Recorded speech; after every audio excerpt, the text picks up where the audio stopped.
Hey everyone, welcome again to another episode of Disability Landscape. I'm your host today, Charlie Brose. With me today, subbing for our under the weather friend Mark Knutson is Jillian Nelson. I remember Jillian was with us a couple months ago. It's great to have her here today. Our guest today from Disabled American Veterans is Trent Dilks. And Trent, kind of let us know what your organization does for the veterans and others. Yeah. Well, first of all, thank you for having me on. I appreciate it and the opportunity to speak about what we do and who we are as an organization. So we're an organization of members, 1.3 million nationwide, just over 19,000 in the state of Minnesota. All of our members are service-connected disabled, so injured or wounded during their time of service. And so it's one of our eligibility requirements to become a member. And from there, we branch out into legislative things. We've got various services that we offer, transportation, outdoors, and a lot of different services that we offer for the veterans that we serve. And the veteran community as a whole, most of our all of our services are not limited to veterans with disabilities, but we then branch out and serve the veterans community as a whole. Very nice. So you mentioned that you serve veterans who were wounded or injured in combat or in service. Do you also, what about intellectual, or not intellectual, but disabilities that are more invisible, like PTSD? Yeah, and that's something we deal with quite a bit, is with the invisible wounds of war, is kind of, how we reference them. And you're talking a lot about post-traumatic stress, but you're also looking at veterans that are coming back with TBI. So I'm a two-tour Iraq veteran, and very much improvised explosive devices, roadside bombs. Those were kind of the weapon of choice where I was. And it left a lot of wounded veterans, a lot of veterans with disabilities with wounds that you can't necessarily see. They used to call it getting your bell rung or things like that. We now know it's a traumatic brain injury, and the long-term results from that can have serious negative impacts and barriers that our veterans have to overcome the rest of their lives. And it is not necessarily something you would recognize or see in a veteran walking down the street. So we very much deal with that, and it's something we have to continue to try to make the broader community aware of, is that there are a lot of veterans out there. There's, just like all people with disabilities, there's not an ideal, or you can't pick them out of a crowd, and we have to make sure that we're conscious of that. I think it's really interesting. I'm a huge fan of Grey's Anatomy, and they've been talking a lot lately about some of the medical conditions that soldiers are coming back from. It's interesting to see how, as the portrait of what war and combat looks like has changed over the decades, what a disabled veteran looks like is also changing with that same social. It's absolutely true, and it changes with the war. So we're still very much serving our Vietnam veterans. And if you look at the illnesses and things like that they came back with, Agent Orange. And the resulting illnesses from Agent Orange are very much prevalent in that population. And so then we're talking about diabetes, we're talking about numerous cancers, all sorts of these things. And then if you fast forward a little bit into the Persian Gulf and onward into the Iraq too, and Afghanistan and other places, we're looking at toxic exposures. And so for the very first time, they have now service-connected, that's when you get it recognized by the VA and that process, they have service-connected toxic exposures for veterans of Iraq and Afghanistan, where just the things that we were exposed to are leading to illnesses and problems. We know there are a lot more. We have our politicians out there working on, they call it burn pit legislation. But burn pit, it's what it's been called, but it's not just the burn pits we were by. It is the depleted uranium. It is some of the stuff that's been in the water that we've been drinking and stuff like that. So we're working really hard on that, and that's kind of the next generation, or my generation's thing that we have to watch out for and advocate for. Well, yeah, because in areas such as that, there's not trash pickup on Thursday. You're not going to get that. So what kind of services can you offer to those that are just experiencing issues like these. Yeah, and one of the big things that the DAV does is we represent veterans. Absolutely, any service that I mentioned is absolutely free of charge. Okay. We do not charge the veteran. We do not charge the government. We are a nonprofit. We don't accept government funds. Okay. We're a nonprofit, and we try to stay that in the truest sense. But is benefits and access to their benefits through the VA, through the Veterans Benefits Administration. We're a very large, what they call a power of attorney. We have a great, highly trained, highly skilled team of national service officers at the Whipple building. It's rigorous.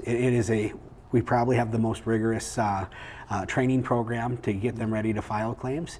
We've got chapter service officers who are members of the DAV who are trained to help get the veterans that are not connected in the door and try to get them to the national service officer. And so we represent nationally hundreds of thousands of claims to try to get the veterans the benefits that they've earned. Okay. And so that just it's also like monetary claims as well as medical assistance where needed and all that type of thing. Yeah, and I think it's something that's maybe not well known is not every veteran is eligible to use the VA medical system. Sure. There are eligibility criteria. And so one of the primary ways to establish eligibility is through some form of service connection or injury. Now, there are other ways to do it. So if there are veterans out there who need that kind of assistance, there are other avenues for eligibility, but that is one of the primary ones, is to establish through that system. Is some of that then inclusive in trying to prove disability or get that approved? Yeah, that's very much what we end up doing. Is the government has a rating system, so a traumatic brain injury. Mm-hmm.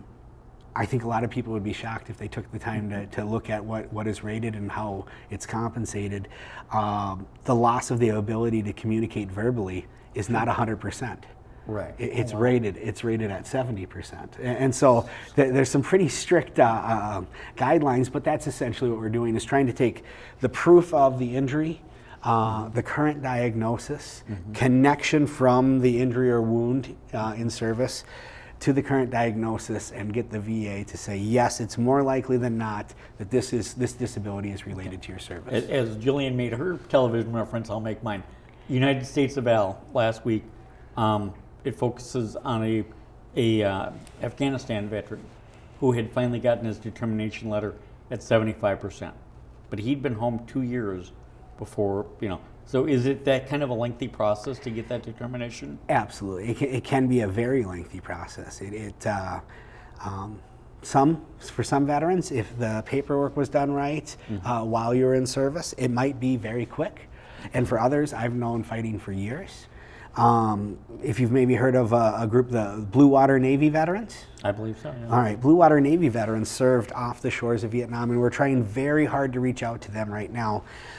They served off the shores of Vietnam, mostly in the Navy, but they were exposed to Agent Orange in the early 90s. Early 90s, a lawyer down in Washington, D.C. made a decision, wrote a memo, excluded, without passing a law, all of the veterans that we consider Blue Water Navy from their benefits. And for the next 29 years, as they got sick and as some of them passed away and died as a result of these Agent Orange illnesses I talked about earlier, they were told no, no, no. And just finally, they are now eligible for their benefits. Their surviving spouses are eligible for their benefits. And we need to get back out there, because for almost 3 decades, they were told no. And when their veterans passed away, the surviving spouses were told no help for you. Right. And so I'm afraid too many of them became discouraged and aren't going to come back in. So we really need help in getting the word out there to these veterans that were, I think, just treated terribly for way too long. Our Vietnam veterans in general, but this specific group of veterans was left out in the cold. I think it's heartbreaking when we think about, as a country, the most accessible systems we should have are the systems that serve people with disabilities. These should be the places with the least access barriers. And unfortunately, there's some of the systems that have the highest access barriers, like both in the veteran community and also just in the general disability community. And it's absolutely true, and that's something that the DAV in the past has really tried to point out and take action on when the VA creates more and more barriers. Now, we work great with the VA. The VA provides excellent care. The veterans, I think it gets a bad name in the media and things like that, but the veterans who get their care there rate it very, very highly. The problem and the issues that a lot of what gets out there is in the bad news is the barriers to accessing it, and the barriers to getting those benefits, and things like improper forms and blanket denials based on simple forms. Well, somebody with a traumatic brain injury who is asked to fill out a stack of forms.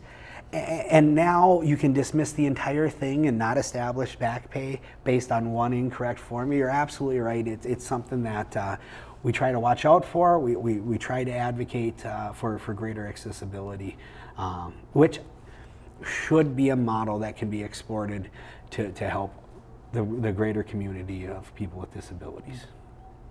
And do any of the services that you get provided with the DAV, do they dovetail with any services for the general disabled community, or do they kind of mirror each other or work with each other? Yeah, well, I think, I know for sure one of the things that what we've been known for and the DAV's been known for is transportation. Sure.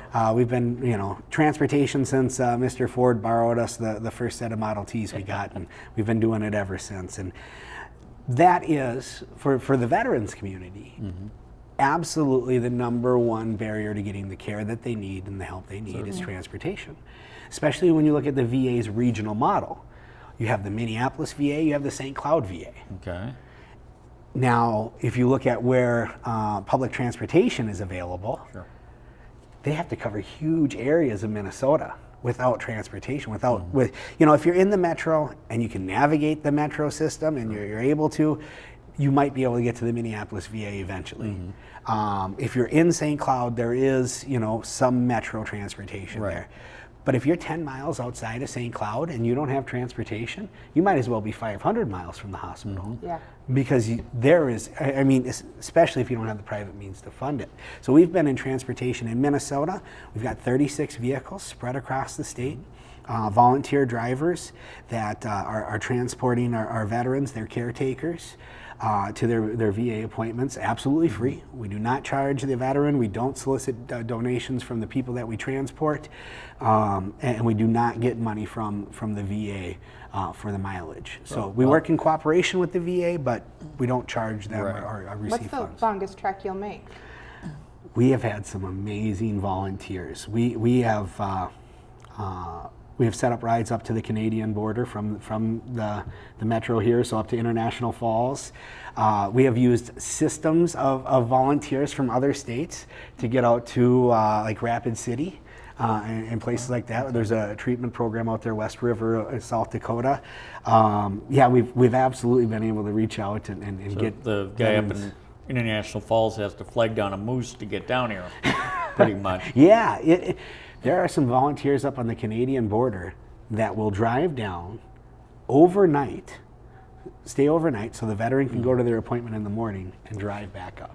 Well, you talk about a dedicated crew of volunteers. Now, is there not services in, say, the Duluth area or Brainerd or anything like that? There are some, and there's more community care being used where you're kind of sent out to the community hospital, and that's a model, but primarily you still have to come to one of the regional centers for the big stuff. If you start to deal with some of the cancer and things like that. And so you end up having to come back to these regional centers, and that really creates, like you said, the most significant barrier. It's got to be, it's transportation for the greater community of people with disabilities, and then when you limit somebody to one of two centers in the entire state, you really bring that home. If you're in the Twin Cities area and you're fortunate enough to stumble onto the light rail, you're right at the doorstep. But if you're in Andover or whatever, it becomes a bigger challenge. So with COVID and the introduction of telehealth, has this removed some barriers for veterans accessing care? My stepdad is actually a veteran who receives care through the VA, and I know that that's been a really huge thing for him. He has COPD and is terrified to leave his house for the last 20 months. So he's been really thankful to be able to continue care that way. Yeah, well, telehealth is absolutely something that has changed the way that our veterans get their care, and it is something the VA had been dabbling in. Okay. And I don't know, dabbling in, not utilizing maybe as much as they could have previously, but they had the infrastructure there because they had kind of, they tried models to get there. So when COVID hit, they really effectively rolled that out. And it does create access to care. And during COVID, something I'm extremely proud of is in the upper Midwest, the DAV of Minnesota's program is the only one that ran throughout the entire COVID shutdown, because critical care appointments still had to take place. If you're on a blood thinner, you still had to get in and get your blood drawn. Absolutely. If you're on dialysis, you don't have the option of, well, the local cab companies aren't running because, of the mandate or the shutdown. Those things weren't an option. And our volunteers and our staff here in Minnesota, and we have 8 vehicles, I think, in the metro. So, while there is transit available, there are barriers to public transit that we all know about, so we're servicing here, but they ran throughout the entire shutdown. We were number 1 in the nation in serving our veterans throughout that entire thing, and I don't know, a more gallant group of volunteers and a more dedicated, passionate group you couldn't find anywhere. We're very fortunate for that. Minnesota as a state as a whole, I feel, showed up really, really strongly for supporting our disability community across the board throughout COVID. I absolutely agree. Just an aside, the volunteers, are they generally veterans themselves? I'd say the majority are. Yeah, absolutely. Veterans giving back to veterans. But so that's where I started out, was a transportation coordinator. Sure. And look at you now. and now I'd say about 30% aren't. It's the community in general choosing that as a way to give back to our veterans. We always need more volunteers. Everyone does. Certainly. We're very short. We do, unfortunately, currently have veterans who can't make it to their appointments because our lack of volunteers, which is, we've got a dedicated staff. We've got amazing people out there, and it really, really hurts them when we can't get veterans in and they have to cancel appointments. And so we're trying very hard to ramp back up our volunteers. And my brother-in-law is a recently retired Vietnam vet, and he's looking for something to do. I'll send him your way. Absolutely, and I always tell potential volunteers, it's flexible. You can volunteer one day a week, one day a month, but I know that as soon as they start to transport veterans, as soon as they start to volunteer, they'll be back. They'll want to do it more. It is such a rewarding thing to get somebody the care they need that they otherwise couldn't have. I want to volunteer after this conversation. Yeah, it is absolutely, it's wonderful. Our volunteers go through the VA volunteer process. So their driving history is checked, and there's medical checkups to make sure, physical, to make sure that they're safe to be on the road. And for those who can't drive, there are assistant drivers. There are people who ride along in some of our programs. And then the VA has such a reliance on volunteers. There are greeters, there are people pushing wheelchairs. There are those who are not in a wheelchair, but the VA is a massive facility, and so they end up needing one while they're there, and so they're escorts that are there to help the veterans who maybe have a difficulty navigating. So there are so many volunteer opportunities to help our veterans. Think the kind of the longevity and the way that the volunteers really stick with what they're doing is they find a bonding with the other veterans? I think it really is. For the ones that are veterans, it absolutely is. For the ones who aren't veterans, there is still this bond that happens. You get to know, we have this lady, she's a female veteran in her 80s, lost her sight. She comes in once a week for an important medical procedure, something she has to do. It does keep her in her home though, right. But the drivers know her. She knows the drivers. This is, bonds are formed, and you really start to develop those friendships and connections with the people you serve. So yeah, there's definitely, our volunteers aren't paid, but I think they're definitely rewarded. Awesome. You have any more at this point? So I'm really curious. We hear a lot about disabled veterans, and we talk a lot about the disability community. how do we bring those two communities together to have a stronger bond and work together on different projects for improving everyone's well-being? And there is definitely a divide there. There is. And it would be a disservice not to acknowledge that there's this divide. And I think the way that we bring them together is definitely to find the first steps in how we can assist each other, how we can find those mutual connections. I've done the legislative work for a while. We have some success when we do things for veterans.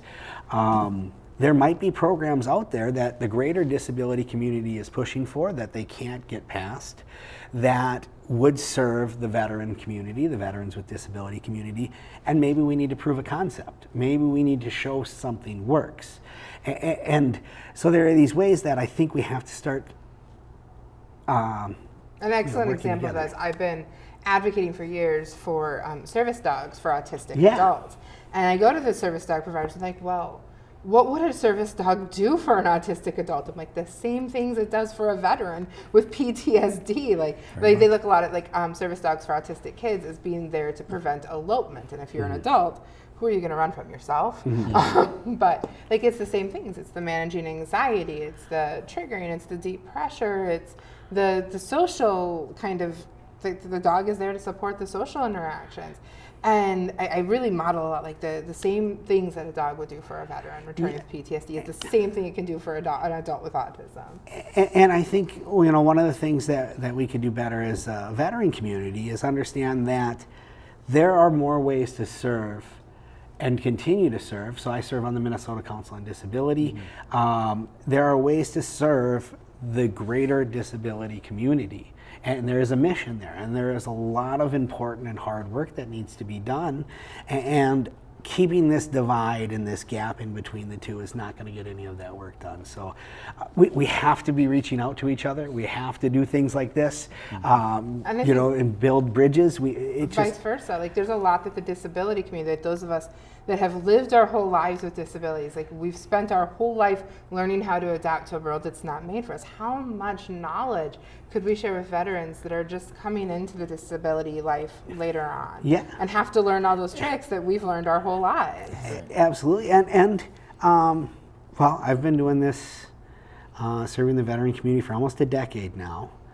This is the first time I have been invited to have a conversation like this, a show or not, in general, from representatives from, somebody from the greater disability community. So this is the first time in a decade.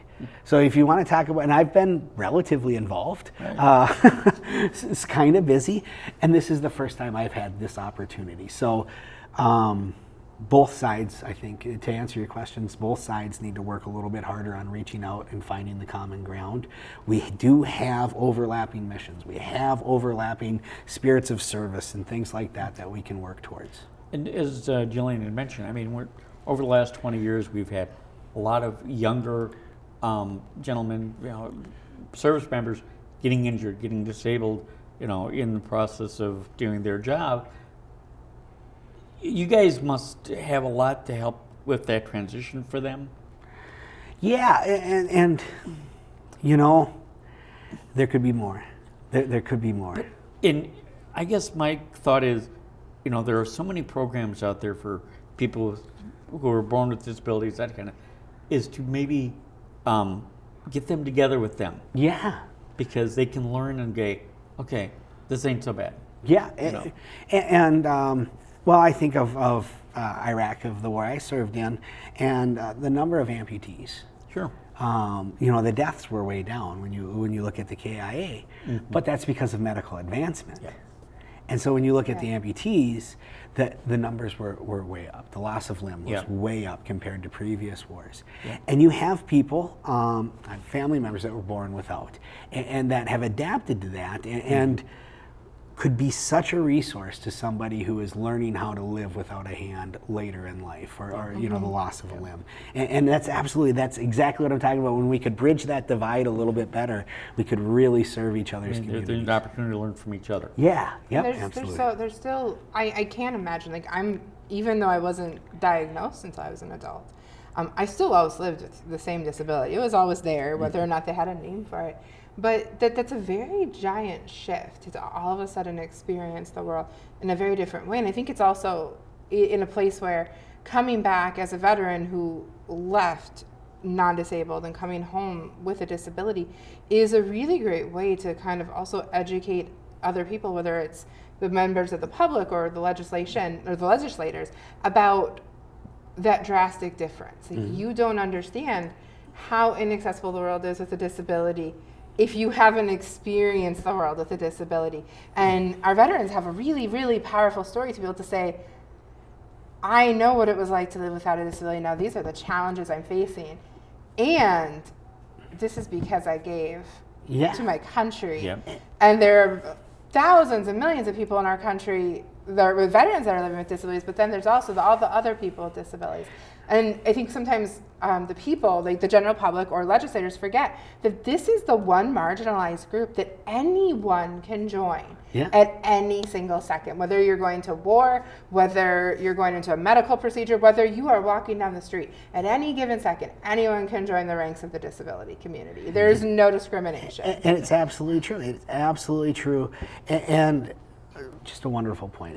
It's a wonderful point because of the ability for the perspective. And that is another way that I think we need to continue to explore ways to work together. I hope it's not another decade before I make a connection with representatives in the greater disability community, and I hope we can start to see some of that back and forth talk that will really lead to some of these changes and opportunities. Yeah, we are not an exclusive club. One last thing. We have the DAV and the PVA, the Paralyzed Veterans of America. Where do you guys kind of dovetail or compare and contrast in your services? One way that we very much work together, and one way that maybe the veteran community could show a little bit of the way forward for the disability community, is in our advocacy, in our policy work. Okay. We unite the PVA, the Purple Heart, the American Legion, VFW, all of the ones you've heard about, we unite into one council that moves a solid agenda. Okay. So, and I know there are a lot of councils, and Council on Disability, Developmental Disability, so on and so forth.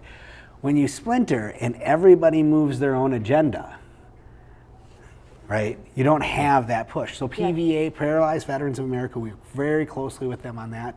Their focus is very much paralyzed veterans, though. Okay. Physical accessibility services. There's a spinal cord clinic at the Minneapolis VA that they work very close with, and so they are highly specialized in that area. They do a wonderful job. And they have a decent softball team. Yeah, there we go. So I just want to wrap this up here real quick. I want to thank Trent Dilks for being with us today, and my special guest host, Jillian Nelson. This has been a really eye-opening conversation, and we want to thank you for joining Disability Landscape. We'll see you next time. Thank you.